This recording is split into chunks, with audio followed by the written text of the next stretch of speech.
Hans Christian Andersen, Fairy Tales and Short Stories, Volume 1, 1835 to 1842, by Hans Christian Andersen. Translated by H.P. Paul. Little Ida's Flowers. "My poor flowers are quite dead," said little Ida. "They were so pretty yesterday evening, and now all the leaves are hanging down quite withered. What do they do that for?" she asked of the student, who sat on the sofa.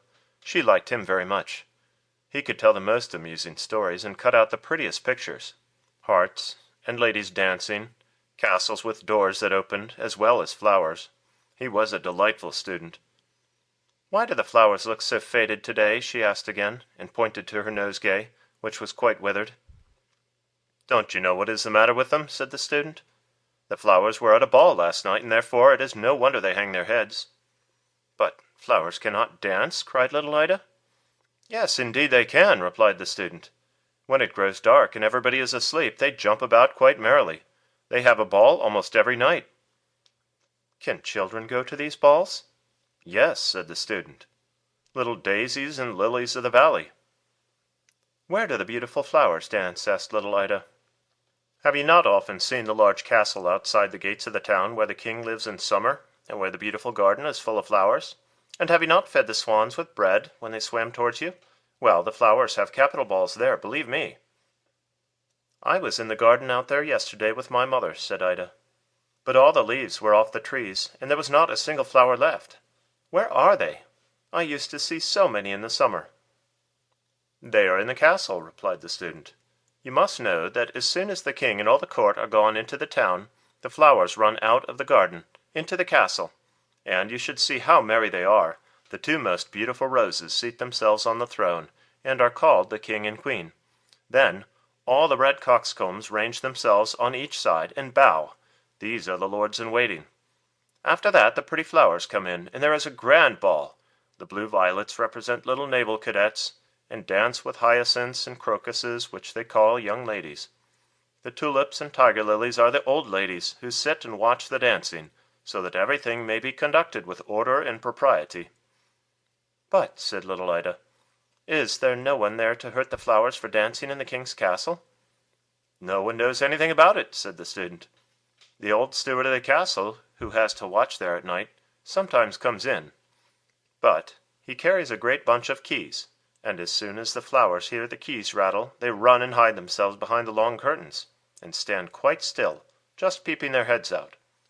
Then the old steward says, 'I smell flowers here,' but he cannot see them." "Oh, how capital!" said little Ida, clapping her hands. "Should I be able to see these flowers?" "Yes," said the student. "Mind you, think of it next time you go out. No doubt you will see them, if you peep through the window.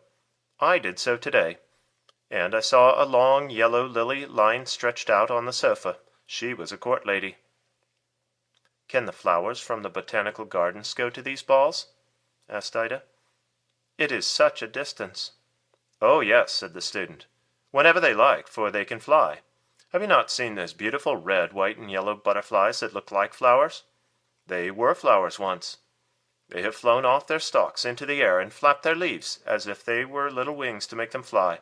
Then, if they behave well, they obtain permission to fly about during the day, instead of being obliged to sit still on their stems at home, and so in time their leaves become real wings. It may be, however, that the flowers in the botanical gardens have never been to the king's palace, and therefore they know nothing of the merry doings at night which take place there. I will tell you what to do, and the botanical professor who lives close by will be so surprised. You know him very well, do you not?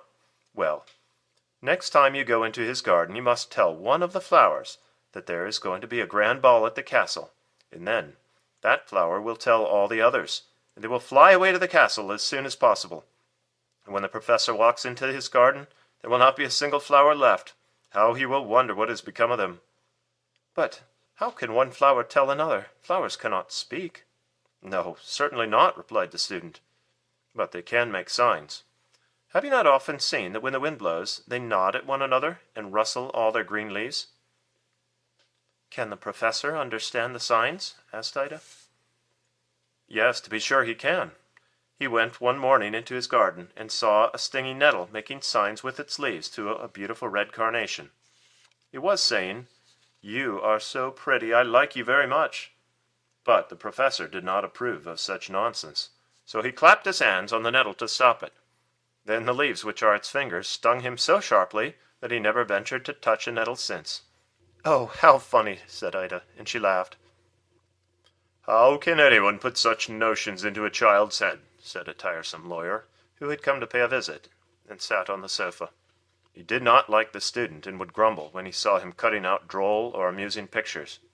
Sometimes it would be a man hanging on a gibbet, and holding a heart in his hand, as if he had been stealing hearts. Sometimes it was an old witch riding through the air on a broom, and carrying her husband on her nose.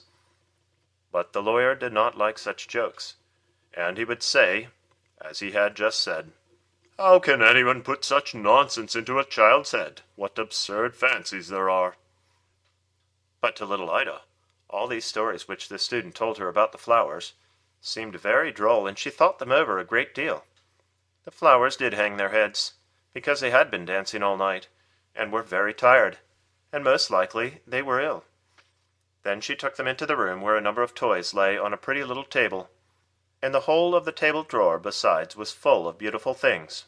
Her doll Sophie lay in the doll's bed asleep, and little Ida said to her, "You must really get up, Sophie, and be content to lie in the drawer tonight. The poor flowers are ill, and they must lie in your bed. Then perhaps they will get well again." So she took the doll out, who looked quite cross, and said not a single word, for she was angry at being turned out of her bed. Ida placed the flowers in the doll's bed, and drew the quilt over them. Then she told them to lie quite still and be good, while she made some tea for them, so that they might be quite well and able to get up the next morning. And she drew the curtains close round the little bed, so that the sun might not shine in their eyes. During the whole evening she could not help thinking of what the student had told her, and before she went to bed herself she was obliged to peep behind the curtains into the garden, where all her mother's beautiful flowers grew, hyacinths and tulips and many others. Then she whispered to them quite softly, "I know you are going to a ball tonight." But the flowers appeared as if they did not understand, and not a leaf moved. Still, Ida felt quite sure she knew all about it. She lay awake a long time after she was in bed, thinking how pretty it must be to see all the beautiful flowers dancing in the king's garden. "I wonder if my flowers have really been there," she said to herself, and then she fell asleep. In the night she awoke. She had been dreaming of the flowers and of the student, as well as of the tiresome lawyer who found fault with him. It was quite still in Ida's bedroom. The night lamp burnt on the table, and her father and mother were asleep. "I wonder if my flowers are still lying in Sophie's bed," she thought to herself. "How much I should like to know." She raised herself a little and glanced at the door of the room where all the flowers and playthings lay. It was partly open, and as she listened it seemed as if some one in the room was playing the piano, but softly and more prettily than she had ever before heard it. "Now all the flowers are certainly dancing in there," she thought. "Oh, how much I should like to see them!" But she did not dare move for fear of disturbing her father and mother. "If they would only come in here," she thought. But they did not come, and the music continued to play so beautifully, and was so pretty, that she could resist it no longer. She crept out of her little bed, went softly to the door, and looked into the room. Oh, what a splendid sight there was, to be sure! There was no night lamp burning, but the room appeared quite light, for the moon shone through the window upon the floor, and made it almost like day. All the hyacinths and tulips stood in 2 long rows down the room. Not a single flower remained in the window, and the flower pots were all empty. The flowers were dancing gracefully on the floor, making turns and holding each other by their long green leaves as they swung around. At the piano sat a large yellow lily, which little Ida was sure she had seen in the summer, for she remembered the student saying she was very much like Miss Lina, one of Ida's friends. They all laughed at him then, but now it seemed to little Ida as if the tall yellow flower was really like the young lady. She had just the same manners while playing, bending her long yellow face from side to side, and nodding in time to the beautiful music. Then she saw a large purple crocus jump into the middle of the table where the playthings stood, Go up to the doll's bedstead, and draw back the curtains. There lay the sick flowers, but they got up directly, and nodded to the others, as a sign that they wished to dance with them. The old rough doll, with the broken mouth, stood up and bowed to the pretty flowers. They did not look ill at all now, but jumped about and were very merry, yet none of them noticed little Ida. Presently it seemed as if something fell from the table. Ida looked that way, and saw a slight carnival rod, jumping down among the flowers as if it belonged to them. It was, however, very smooth and neat, and a little wax doll with a broad-brimmed hat on her head, like the one worn by the lawyer, sat upon it. The carnival rod hopped about among the flowers on its 3 red stilted feet, and stamped quite loud when it danced the mazurka. The flowers could not perform this dance, they were too light to stamp in that manner. All at once the wax doll which rode on the carnival rod seemed to grow larger and taller, and it turned round and said to the paper flowers, "How can you put such things in a child's head? They are all foolish fancies." And then the doll was exactly like the lawyer with the broad-brimmed hat, and looked as yellow and as cross as he did. But the paper dolls struck him on his thin legs, and he shrunk up again and became quite a little wax doll. This was very amusing, and Ida could not help laughing. The carnival rod went on dancing, and the lawyer was obliged to dance also. It was no use. He might make himself great or tall, or remain a little wax doll with a large black hat. Still he must dance. Then at last the other flowers interceded for him, especially those who had lain in the doll's bed, and the carnival rod gave up his dancing. At the same moment a loud knocking was heard in the drawer, where Ida's doll Sophie lay with many other toys. Then the rough doll ran to the end of the table, laid himself flat upon it, and began to pull the drawer out a little way. Then Sophie raised herself, and looked round quite astonished. "There must be a ball here tonight," said Sophie. "Why did not somebody tell me?" "Will you dance with me?" said the rough doll. "You are the right sort to dance with, certainly," said she, turning her back upon him. Then she seated herself on the edge of the drawer, and thought that perhaps one of the flowers would ask her to dance, but none of them came. Then she coughed. But for all that, not one came. The shabby doll now danced quite alone, and not very badly after all. As none of the flowers seemed to notice Sophie, she let herself down from the drawer to the floor, so as to make a very great noise. All the flowers came round to her directly, and asked if she had hurt herself, especially those who had lain in her bed. But she was not hurt at all, and Ida's flowers thanked her for the use of the nice bed, and were very kind to her. They led her into the middle of the room, where the moon shone, and danced with her, while all the other flowers formed a circle round them.